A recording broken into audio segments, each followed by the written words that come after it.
నమస్తే new day news కి స్వాగతం. ముందుగా ముఖ్యాంశాలు.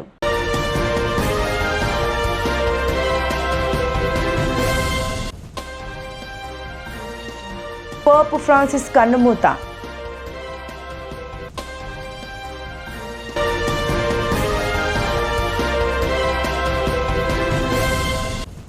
SpaDeX second docking success. 2 వారాల్లో మరిన్ని ప్రయోగాలకు సిద్ధం. గన్నవరం గ్రామ పంచాయతీ కార్యాలయంలో ఘనంగా చంద్రబాబు జన్మదిన వేడుకలు. పేద ప్రజలకు సేవ చేయడం దేవుడిచ్చిన వరమని గన్నవరం గ్రామ పంచాయతీ సర్పంచ్ నిడమర్రి సౌజన్య వెల్లడి. ఆదివారం ముఖ్యమంత్రి నారా చంద్రబాబు నాయుడు జన్మదిన వేడుకలను పురస్కరించుకొని గన్నవరం గ్రామ పంచాయతీ కార్యాలయం ఆవరణంలో గన్నవరం పంచాయతీ సర్పంచ్ నిడమర్తి సౌజన్య నాగేశ్వరరావు దంపతుల ఆధ్వర్యంలో ఘనంగా నిర్వహించారు. ఈ కార్యక్రమానికి ముఖ్య అతిథిగా పాల్గొన్న సర్పంచ్ సౌజన్య మాట్లాడుతూ పీఆర్కే ఫౌండేషన్ ద్వారా ఇటువంటి సేవా కార్యక్రమాలు నిర్వహించడం అభినందనీయమన్నారు. ఇటువంటి అవకాశాలు రావడం దేవుడు కల్పించిన వరంగా భావించాలన్నారు. పీఆర్కే ఫౌండేషన్ అధినేత పారా రామకృష్ణ మాట్లాడుతూ 2019 నుంచి 2024 వరకు మన రాష్ట్రంలో ఎటువంటి అరాచకాలు జరిగాయో మనమంతా చూశామన్నారు. గత ప్రభుత్వంలో మన ముఖ్యమంత్రి ఎవరనే చెప్పకూడని పరిస్థితుల్లో గడిపామన్నారు. నేడు మా ముఖ్యమంత్రి చంద్రబాబు నాయుడు అని గౌరవంగా చెప్పుకుంటున్నామన్నారు. నేను ఈ పీఆర్కే ఫౌండేషన్ స్థాపించడానికి నారా చంద్రబాబు నాయుడు స్ఫూర్తిదాయకమని అన్నారు. నేను పుట్టి పెరిగినటువంటి ఈ నియోజకవర్గానికి నా వంతు సహాయ సహకారాలు ఎల్లప్పుడూ ఉంటాయన్నారు. ఈ కార్యక్రమం నిర్వహించడానికి తమ సహకారాన్ని అందించిన నిడమర్తి నాగేశ్వరరావు సౌజన్య దంపతులకు కృతజ్ఞతలు తెలియజేస్తున్నారు. ముందుగా కేక్ను కట్ చేసి అందరికీ శుభాకాంక్షలు తెలియజేశారు. చంద్రబాబు చిత్రపటానికి పాలాభిషేకం చేశారు. ఈ కార్యక్రమంలో ఎంఆర్పీఎస్ జాతీయ ప్రధాన కార్యదర్శి పొలిమేర హరికృష్ణ, నాయకులు కాసరనేని రంగబాబు, టీఎస్ఆర్కే ప్రసాద్, జాస్తి తాతారావు, శ్రీను, షేక్ రఫీ, నాగబాబు తదితరులు పాల్గొన్నారు. చాలా మందికి చాలా సొసైటీలు చర్చెస్ ద్వారా కానీ అనాథ ఆశ్రయాలు కానివ్వండి ఇలాంటి రాజకీయ వాతావరణం రాకూడదని నేను మనసారా కోరుకుంటున్నాం. ఈ సమయంలో మరి ముఖ్య అతిథిగా వచ్చేసినటువంటి శ్రీధర్ గారిని అలాగే రంగబాబు గారిని వారి యొక్క అమూల్యమైన సందేశాన్ని అందించవలసిందిగా తెలుగుదేశం పార్టీ గురించి అలాగే చంద్రబాబు గురించి 75 సంవత్సరాలు ఆహర్నిశలు కష్టపడుతున్నటువంటి మన ఆంధ్రప్రదేశ్ ముఖ్యమంత్రి వర్యులు మరి నారా చంద్రబాబు గారు నాయుడు మనందరికన్నా కుర్రోళ్ళగా మరి రోజుకి 20 గంటలు పనిచేసే వ్యక్తి. ఆయనతో ఎవరు కూడా పోటీ పడలేరు. విసురున్నటువంటి నాయకుడు కాబట్టి వారి గురించి అమూల్యమైన సందేశాన్ని అందించవలసిందిగా శ్రీధర్ గారికి అవకాశం ఇస్తున్నాం. మనందరికి సపోర్ట్ చేశారు వాళ్ళు.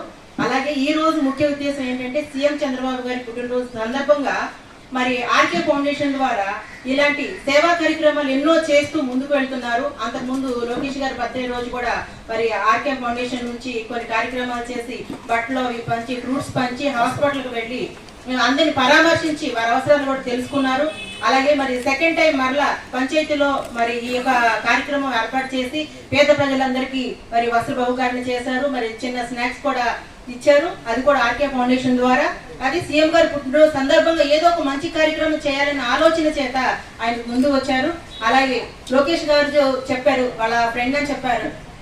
లోకేష్ గారు ఏ అయితే మంచి మనసుతో మంచి పనులు ఎలా చేస్తారు, మనం సంపాదించిన దాంట్లో కొంత పేద ప్రజలు ఖర్చు పెట్టాలని ఏదైతే తన భావాన్ని వ్యక్తపరిచారో దాన్ని అనుసరించారు ఆర్కే గారు. అలాగే ఇంకా సీఎం గారు ఏబిసిడి వర్గీకరణ అని చెప్పి మాకు అంటే మా పట్ల చేసిన కార్యం బట్టి మేము సీఎం గారికి అందరి తరపున ధన్యవాదాలు తెలియజేస్తున్నాము. ఎందుకంటే ఎన్ని తరాల నుంచో మేము ఎదురు చూస్తూ ఉన్నాము. దాన్ని ఎప్పటికీ మాకు సీఎం చంద్రబాబు గారి ద్వారా కూటమి ప్రభుత్వం ద్వారా మాకు చక్కగా ఏర్పాటు చేశారు. ఆ ఒక విషయంలో మేము ఎప్పటికీ సీఎం చంద్రబాబు గారిని ఈ ప్రభుత్వాన్ని మేము మర్చిపోకూడదని మేము మా వాళ్ళందరి తరపున నేను మీ అందరికి ధన్యవాదాలు తెలియజేస్తున్నాను నిజంగా. ఎందుకంటే మందకృష్ణ మాలయ్య గారు ఎంతో కష్టపడి మా కొరకు తరతరాలకు ఇంకా రాబో తరాల వారు కూడా ఎలాంటి కష్టం కలగకుండా మా పిల్లలు అభివృద్ధిలో చెందాలని ఉద్యోగ విషయాల్లోనూ లేదా ఇంకా అంటరాని తనం నుంచి పైకి తీసుకురావాలనే ఆలోచనతో ఆయన పడ్డ కష్టం కూడా మేమందరం గుర్తుంచుకుంటాం. కానీ దీనందరికీ మనకు సహాయం చేసిన సీఎం గారికి మా గన్నవరం తరపు నుంచే కాదు, మా మాదిగా ముద్దు బిడ్డలందరి తరపు నుంచి కూడా వారికి కృతజ్ఞతలు తెలియజేస్తూ మరి ఈ కార్యక్రమాన్ని ఇంత బాగా సమకూర్చుకోవడానికి మరి ఇక్కడ పంచాయతీ వర్కర్స్ కూడా మాకు ఎంతో సపోర్ట్ గా ఉన్నందుకు వారందరికీ కృతజ్ఞతలు తెలియజేస్తూ ఈ మాటలు ఇంతటితో ముగిస్తున్నారు. Thank you. మత్స్యకారులకు అండగా నిలిచేందుకు రాష్ట్ర ముఖ్యమంత్రి నారా చంద్రబాబు నాయుడు ఈ నెల 26న శ్రీకాకుళం జిల్లా ఎచ్చెర్ల పర్యటన చేయనున్నారు. ఈ నెల 26వ తేదీ రాష్ట్ర ముఖ్యమంత్రి నారా చంద్రబాబు నాయుడు శ్రీకాకుళం జిల్లా ఎచ్చెర్ల నియోజకవర్గం ఎచ్చెర్ల మండలం బుడగట్లపాలెంలో మత్స్యకార భరోసా కార్యక్రమానికి హాజరు కానందున జిల్లా collector Swapnil Dinkar Pundkar, SP KV Maheshwar Reddy, Etcherla శాసనసభ్యులు NER, joint Farman Ahmed Khan, revenue అధికారులు, సిబ్బంది స్థల పరిశీలన సోమవారం చేశారు. కార్యక్రమం ఏర్పాట్లపై క్షుణ్ణంగా చర్చించారు.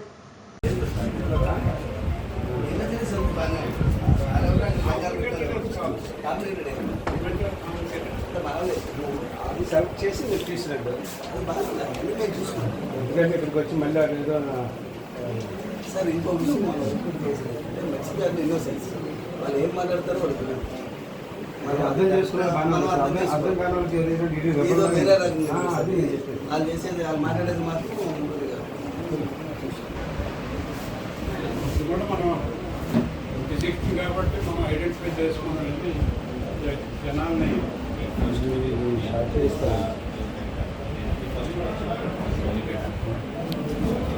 రాష్ట్ర ప్రభుత్వం జీడీ పంటకు గిట్టుబాటు ధర హామీని వెంటనే అమలు చేయాలని సిపిఎం పార్టీ జిల్లా కార్యదర్శి డి గోవిందరావు, సిపిఎం పార్టీ జిల్లా కార్యదర్శి వర్గ సభ్యులు కె మోహనరావులు ప్రభుత్వాన్ని డిమాండ్ చేశారు.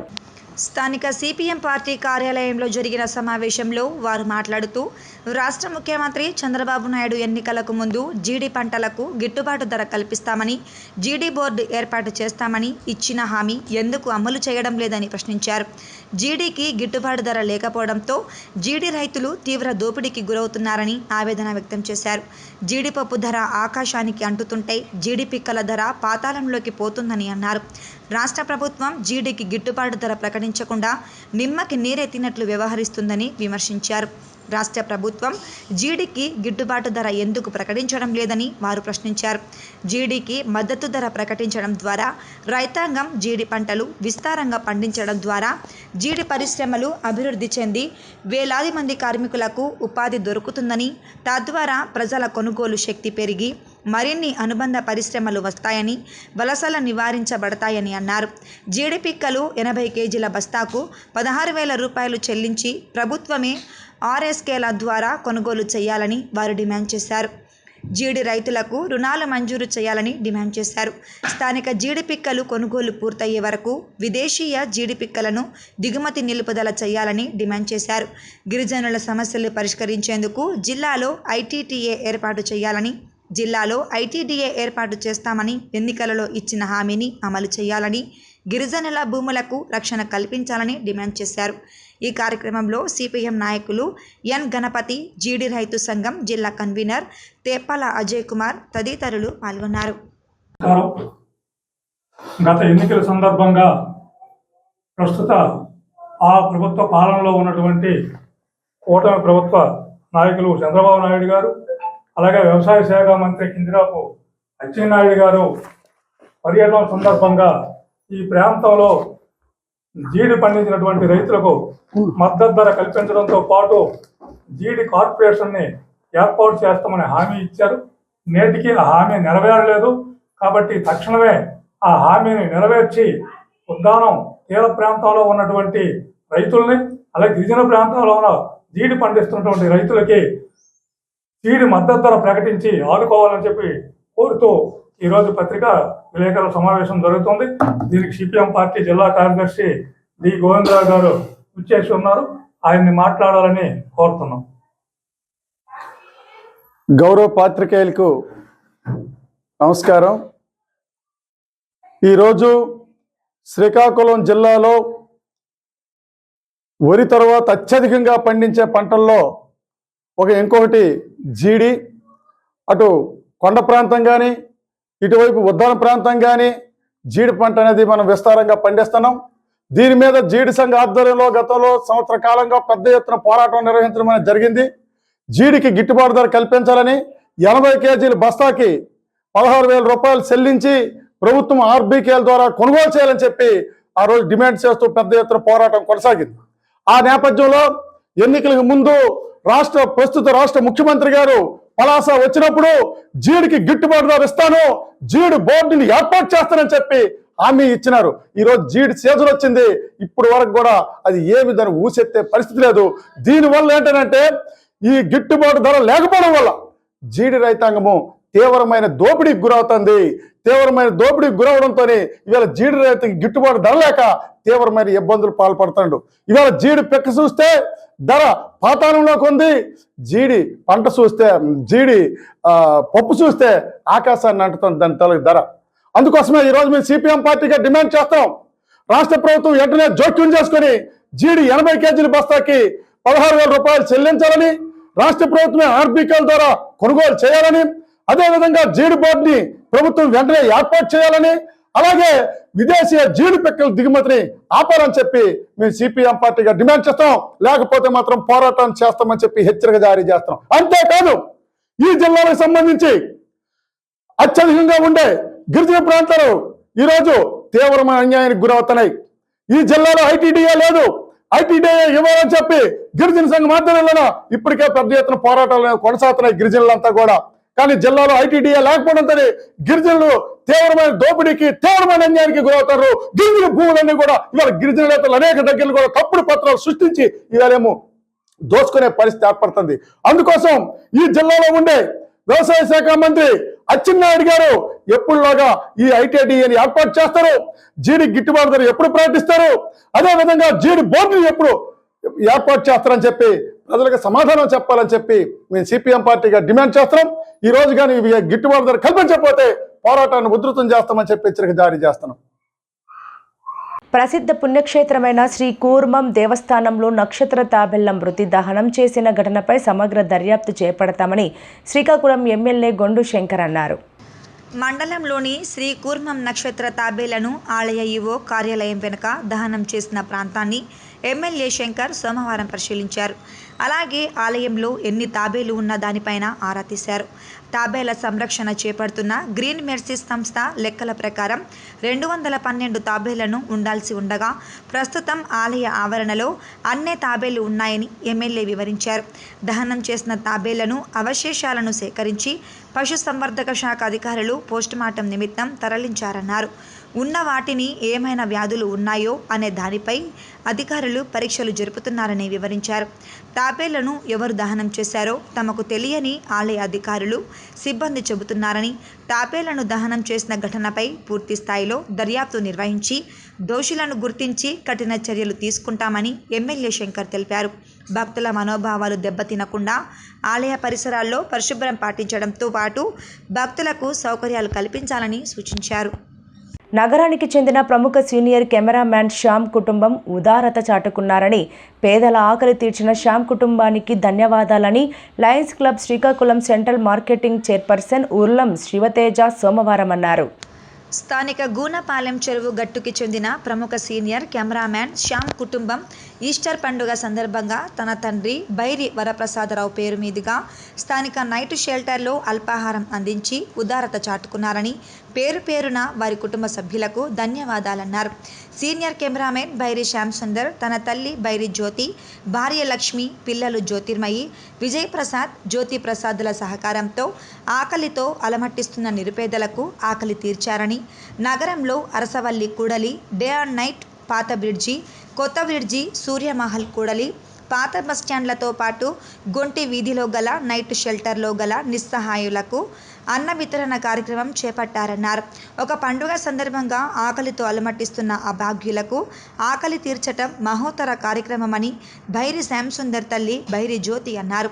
ప్రతినిత్యం పలు పత్రికలలో నైట్ షెల్టర్లో ఆకలి కష్టాలు చూస్తున్నామని, సంఘ సేవకులు ఉర్లం శివతేజ అందించిన సమాచారంతో ప్రతి నెల ఒకరోజు అన్న వితరణ కార్యక్రమాన్ని నిర్వహిస్తామని సీనియర్ కెమెరామెన్ బైరి శ్యామ్ సుందర్ తెలిపారు.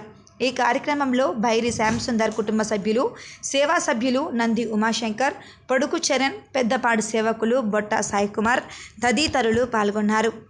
భారత అంతరిక్ష పరిశోధన సంస్థ ఇస్రో SRO మరో ఘనత సాధించింది. PSLV C6O స్పాట్-ఎక్స్ మిషన్లో భాగంగా రెండో డాకింగ్ ప్రక్రియను విజయవంతంగా పూర్తి చేసింది. ఈ విషయాన్ని కేంద్ర మంత్రి జితేంద్ర సింగ్ సోమవారం ఉదయం ఎక్స్ ద్వారా ప్రకటించారు. ఉపగ్రహాల రెండో డాకింగ్ ప్రక్రియ విజయవంతంగా పూర్తయినట్లు చెప్పారు. PSLV C60 స్పాట్-ఎక్స్ మిషన్ను గత ఏడాది డిసెంబర్ 30న ప్రయోగించినట్లు గుర్తు చేశారు.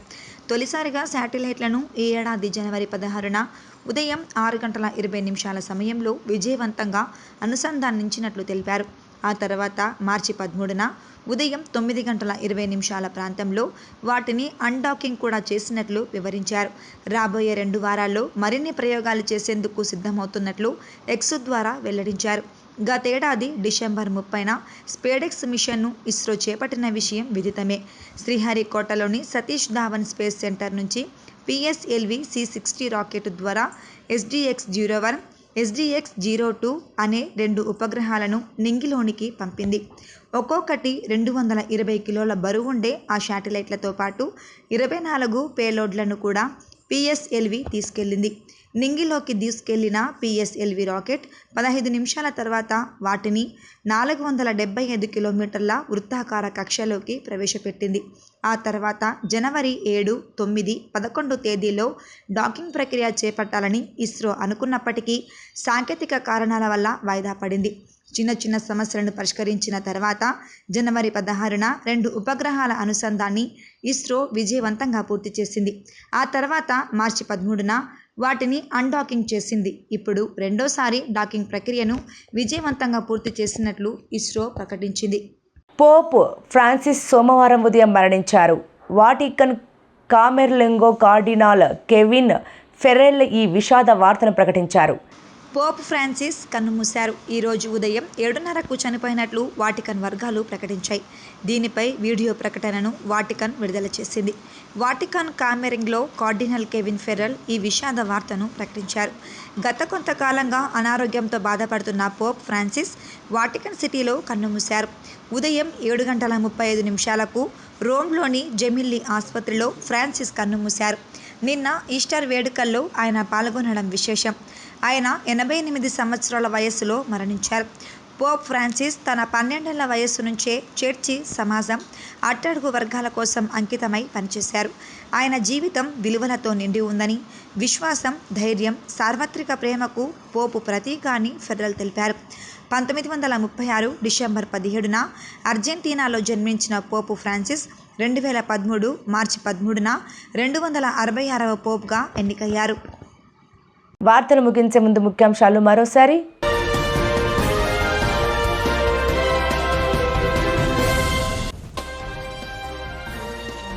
Pope Francis కన్నుమూత.